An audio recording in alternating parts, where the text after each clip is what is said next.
మీ మీద త్వరలో police case కూడా అవ్వబోతుంది. అయ్యో ఏంటి? ఆల్రెడీ పెడుతున్నారండి, చాలా పెడుతున్నారు. అవును, పెట్టారు. పెట్టుకోండి. నేను అనేది అంటున్నా, ఉమ్, ఇదే పని, కేసులు పెట్టడమే పని. ఉమ్, ఎంతమంది మీద కేసులు పెడతావు, ఎన్ని కేసులు పెడతావు, ఉమ్, ఇదే పని మీరు పెడుతూనే ఉండండి. ఇలా దీనికోసమే కదా నా పోరాటం. బేసికలీ నా పోరాటం స్టార్ట్ అయింది తప్పుడు కేసులు పెట్టకండి, ఉమ్, రాజధాని మీద మీరు పెట్టింది తప్పుడు కేసు, ఇది చేయకండి అని పెడితే నా మీదే తప్పుడు కేసులు పెడతారు. మంచిదే, నేనే లైవ్ ఎగ్జాంపుల్ గా మారి మీకు చూపిస్తా. ఉమ్. సో కాకపోతే ఇప్పుడు మీ మీద కేసు పెడితే ఏ రకమైన కేసు పడుతుందని మీరు అనుకుంటున్నారు? ఏమైనా పెట్టినవ్వండి. బేసికలీ ఉమ్, ఏ డిఫమేషనో లేకపోతే అంటే రకరకాల కోణాలు ఉన్నాయి దీంట్లో. ఉమ్, కొంతమంది తీసుకొచ్చి వేరే వాళ్ళతో పెట్టించడము, ఆవిడ పెట్టడము, ఆవిడ లాయర్ పెట్టడము, ఉమ్, ఇలా ఏమైనా కానివ్వండి. ఇప్పుడు నేను చేసేది ఏది దొంగతనము, రౌడీజము, లేకపోతే మర్డరు, దోపిడీయో, మానవమో ఇలాంటివి కాదు కదా. ఉమ్, దానికి మనం సిగ్గుపడాల్సిన పర్లేదు. ఒక ఉద్యమం చేస్తున్నాం, ఒక మంచి పని కోసం పోరాడుతున్నాం, దాన్ని ఆపడానికి దాంట్లో ఆవిడ ఇన్వాల్వ్ ఉంది, నేను ఎత్తి అడుగుతున్నాను క్వశ్చన్స్. ఉమ్. సో అడగకూడదు, ఆపుతున్నారు. ఇప్పుడు మీ పోరాటంలో మీరు నిజంగానే జైలుకి వెళ్ళాల్సి వస్తే మీ భార్య పిల్లలు ఏమవుతారు? అంత దారుణం ఏమి ఉండదమ్మా. ఉమ్, అంత వెళ్తే ఏముంది, బెయిల్ తీసుకొని పెట్టుకుంటాం, లేకపోతే ఈ కోర్టు కాకపోతే హైకోర్టు లేదా, హైకోర్టు కాకపోతే సుప్రీంకోర్టు లేదా, ఉమ్, మనం చేసుకుంటాం. కానీ at the end of the day by prove ఏది ఏంటంటే ఎంత చక్కగా మిస్యూజ్ చేస్తారు సిస్టమ్ని. ఉమ్, డ్రగ్ మాఫియా తలుచుకుంటే ఉమ్, ఆఖరికి మన సిస్టమ్స్లో ఎవరైనా సరే ఇట్లా కేసు పెట్టచ్చు. ఉమ్, అంత ఈజీయా. ఉమ్, అది కూడా ఒక క్రిమినల్ రికార్డు ఉండి ఉమ్. జైలుకి వెళ్ళి వచ్చిన వాళ్ళు కూడా ఉమ్, మన మీద అట్లా కేసులు పెట్టేస్తారు. ఉమ్, 45 రోజులు చించలగూడ జైల్లో డ్రగ్ కేసులో ముద్దాయిగా ఉన్న నువ్వు తలుచుకుంటే అంటే మీడియా మాఫియా పవర్ ఏంటి అనేది మనకు అర్థమవుతుంది. ఓకే. అయితే రీసెంట్ గా మీ మీద వచ్చిన ఎలిగేషన్స్ గురించి మీడియా మాఫియా ఒకసారి. Sorry, drug mafia. Drug mafia. Okay. Recent గా మీ మీద వచ్చిన ఎలిగేషన్స్ గురించి అయితే నేను విన్నాను. సో దాన్ని అంటే డైరెక్ట్ గా అడిగేస్తున్నాను, నేను ఏమనుకోవద్దు. సో మీరు 3 అమ్మాయిల్ని మోసం చేశారు అని. ముగ్గురు ఎందుకమ్మా, అందులో ఒక అమ్మాయి అంటే ఇది ఒక క్రైమ్ రిపోర్టర్ నా దగ్గర మాట్లాడిన మాట ప్రకారమే నేను అడుగుతున్నాను. దీంట్లో నా పర్సనల్ ఇంటెన్షన్ ఏం లేదు. ఒక అమ్మాయి మీ టార్చర్ భరించలేక సూసైడ్ చేసుకుందని, టార్చర్. అలాగే ఇంకొక అమ్మాయి మీ టార్చర్ భరించలేక మీ మీద పంజాగుట్ట పోలీస్ స్టేషన్ లో కేసు పెట్టి, అదే మీరు ఆల్రెడీ చాలా ఇంటర్వ్యూస్ కూడా ఇవ్వడం జరిగింది లక్ష్మీ పడాల అనే అమ్మాయి గురించి. ఇప్పుడు సరే, ఈవిడ ఎప్పుడు చనిపోయింది, ఈవిడ ఎప్పుడు కేసు పెట్టింది, మీ మీద అంటే చనిపోయిన అమ్మాయి ఎప్పుడు చనిపోయింది, ఆ డీటెయిల్స్ అయితే బయటకి ఇక్కడ రాలేదు. ఎందుకు రాలేదు? వచ్చే మీరు చూడండి. ఉమ్.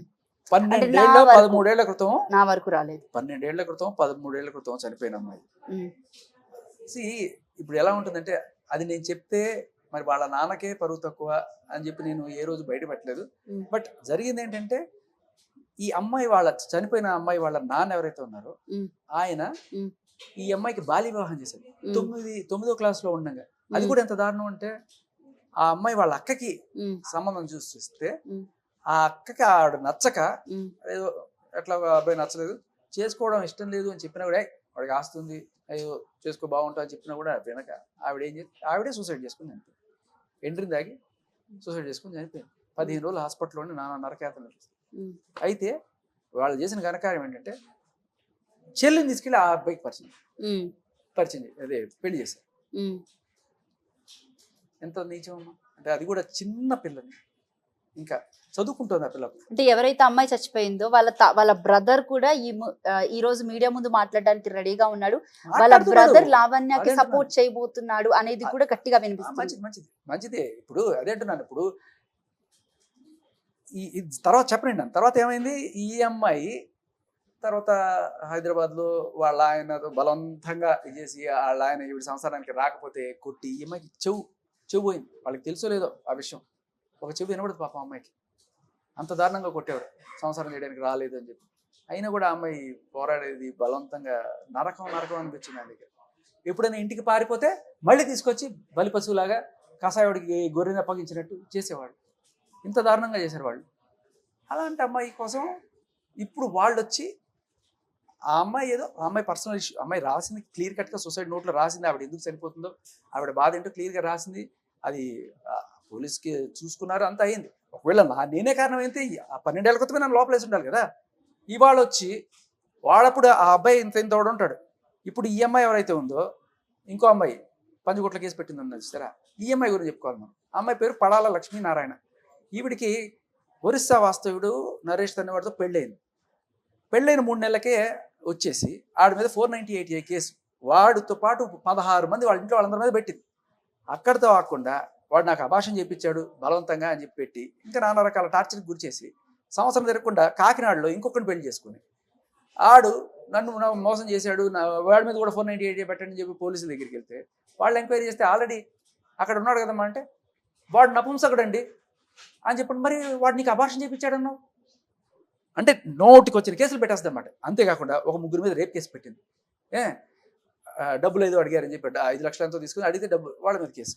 ఎవరి మీద అడిగితే వాళ్ళు ఆవిడ ఎన్ని కేసులు పెట్టిందో దాంతోపాటు ఆ కేసులు సాల్వ్ చేయమని చెప్పి వీళ్ళు ఏంటంటే ఆడపిల్ల పెడితే కేసు ముందు కదలలేదని ఫస్ట్ కేసు అయితే పెట్టేస్తారు. తర్వాత ముందు కదలేదనుకోండి సిఐ గారి దగ్గరికి వెళ్తా, డిఎస్పీ గారి దగ్గరికి వెళ్తా, ఎస్పీ గారి దగ్గరికి వెళ్తా, డీజీపీ గారి దగ్గరికి వెళ్తా అని వెళ్తూనే ఉంటారు. అలా క్రమంలో ఎస్పీ గారి దగ్గరికి వెళ్ళి నా కేసు పరిష్కరించని చెప్పి అంటే అమ్మ దీంట్లో ఫ్యాక్ట్ లేదన్నా ఏదో అన్నారు. ఆయన మీద కూడా రేపు కేసు పెట్టింది. అసలు వాళ్ళిద్దరితో మీకు సంబంధం అంటే అక్కడతో ఆగండి, మీరు చెప్పండి. మరి నా మీద పెట్టినప్పుడు నేను వాళ్ళ గురించి చెప్పాలి కదా. ఆ అమ్మాయి ఏంటో తెలుసుకోండి మీరు ఫస్ట్. ఇలాంటి అమ్మాయి అంటే ఇంత క్రిమినల్ రికార్డు ఉన్న అమ్మాయి రీసెంట్గా ఎస్ఆర్ నగర్లో ఒక అబ్బాయిని ఎక్స్ట్రాషన్ 5 లక్షలు ఎక్స్ట్రాషన్ చేసి బ్లాక్మెయిల్ చేసి 5 లక్షలు తీసుకోబోతుంటే రెడ్ హ్యాండెడ్గా పట్టుకొని పోలీసులు జైల్లో వేస్తే బెయిల్లో బయటకు వచ్చింది అమ్మాయి. అటువంటి అమ్మాయి పక్క స్టేషన్లోనే ఇన్ని కేసులు ఉన్నాయి ఆ అమ్మాయి మీద అని తెలిసినప్పుడు అంటే వెళ్ళినప్పుడు కొంచెం ఎంక్వైరీ చేసి పెట్టాలి కదా, ఎఫ్ఐఆర్ పెట్టేస్తారు. సార్ నాకు కనీసం నాకైనా ఫోన్ చేయరు కదా, కనీసం మీ అమ్మాయి మీ మీద కంప్లైంట్ వచ్చిందండి ఏంటండి మీ సమాధానం ఏంటని చెప్పి అడగాలి కదా. ఎఫ్ఐఆర్ అయిపోయిన తర్వాత నాకు తెలిసింది అంత దారుణంగా ఉంది మా వ్యవస్థ. నేను చెప్తున్నాను కదా, అంటే వాళ్ళు తలుచుకుంటే ఒక క్రిమినల్ అయినా అంటే 45 రోజులు చెంచులు కూడా జైల్లో ఉన్న వాళ్ళైనా కేసు పెట్టచ్చు. ఇట్లా ఎక్స్ట్రాక్షన్ చేసి రేపు వెళ్ళిన జైలుకి వెళ్ళడానికి సిద్ధంగా ఉంది. ఈ లక్ష్మీనారాయణ పడాలని అమ్మాయి ఆల్రెడీ 2 సార్లు కోర్టు నుంచి సుముఖాలు వచ్చాయి. వెళ్ళట్లా, ఇప్పుడు అరెస్ట్ వారెంట్ ఇష్యూ అవుతుంది కొన్నాళ్ళు, వాళ్ళే పట్టుకెళ్తారు తర్వాత.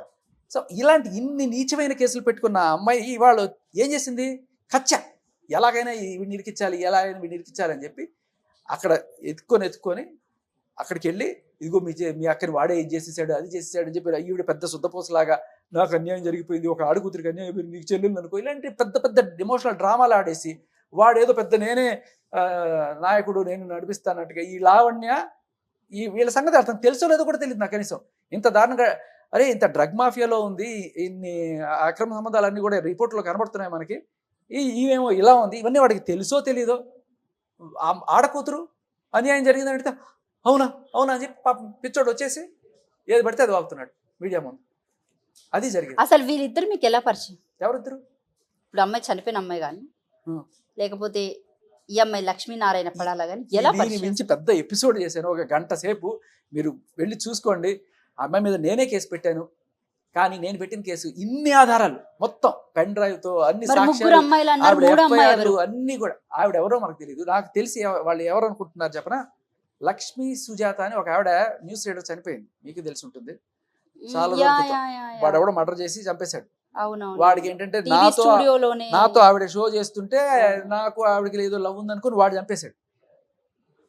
అది కూడా వాడు జైల్లో ఉన్నాడు చంపినవాడు.